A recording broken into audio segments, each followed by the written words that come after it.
चींटी और टिड्डे की कहानी। गर्मी का दिन था। सुबह की खिली धूप में एक टिड्डा बड़े मजे से घास पर फुदक रहा था।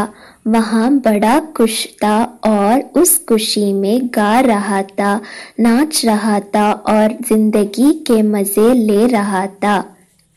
एक और जगह टिड्डा अपनी मस्ती में लगा हुआ था।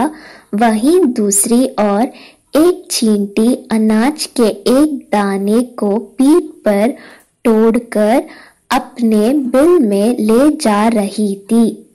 जब चींटी टिड्डे के पास से गुजरी तो टिड्डे ने उसे अपने पास बुलाया और कहा, प्यारी चींटी, आओ मजे करें। लेकिन चींटी ने मना कर दिया और अपने काम में लगी रही। वह पूरे दिन कड़ी मेहनत कर एक एक अनाज को दाने खेत से उठाकर अपने बिल तक ले जा रही थी। अपनी मस्ती में डूबा टिड्डा चींटी को देखता और हंसता। वह बार बार उसे अपने पास बुलाता और कहता, प्यारे चींटी, तुम क्यों इतनी मेहनत कर रही हो? आओ कुछ देर आराम करो, मेरा गाना सुनो। गर्मी के लंबे और उजले दिन हैं। ऐसे खूबसूरत दिन इस तरह से मेहनत करके क्यों बर्बाद करना? चींटी बोली, मैं ठंड के मौसम के लिए भोजन इकट्ठा कर रही हूँ। मेरी सलाह मानो तो तुम भी ऐसा ही करो, वरना बाद में पछताओगे। अभी से ठंड के मौसम के बारे में क्यों चिंता करना? टिड्डा बोला, मेरे पास पर्याप्त भोजन है और ठंड का मौसम तो अभी बहुत दूर है। उसकी तैयारी करने के लिए बहुत समय है। अभी का समय तो मैं आराम से सोते हुए और मजे करते हुए बिताना चाहता हूँ। मेरी मानो तो मेहनत छोड़ो और मजे करो। टिड्डे की बात पर ध्यान न देकर चींटी अपने काम से लगी रही।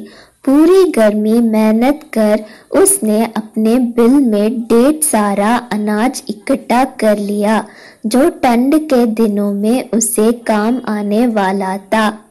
उधर टिड्डा ठंड के मौसम की तैयारी के स्थान पर पूरे दिन नाचता गाता रहा। अपनी मस्ती में उसे होश ही नहीं रहा कि गर्मी के दिन बहुत लंबे समय तक नहीं रहने वाले हैं। जल्दी ही ठंड के दिन और फिर बरसात के दिन आ जाएंगे, जो उस जैसे जीवों के लिए मुश्किल भरे दिन होंगे। धीरे धीरे गर्मी चली गई और वसंत का मौसम आ गया। फिर वसंत का मौसम ठंड में तब्दील हो गया। अब तो सूरज बमुश्किल आसमान में नजर आता।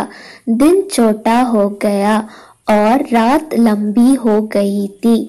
कड़कड़ाती ठंड पड़ने लगी थी और बर्फबारी होने लगी थी। अब टिड्डे को महसूस हुआ कि चींटी सही कह रही थी। उसे भी इस मौसम के लिए पहले से तैयारी करनी चाहिए थी। लेकिन वह तो पूरी गर्मी नाचता गाता और मजा करता था। अब ना उसे गाना गाने का मन कर रहा था, ना ही नाचने का। उसका भोजन खत्म हो चुका था। वह ठंड और भूख से तड़प रहा था।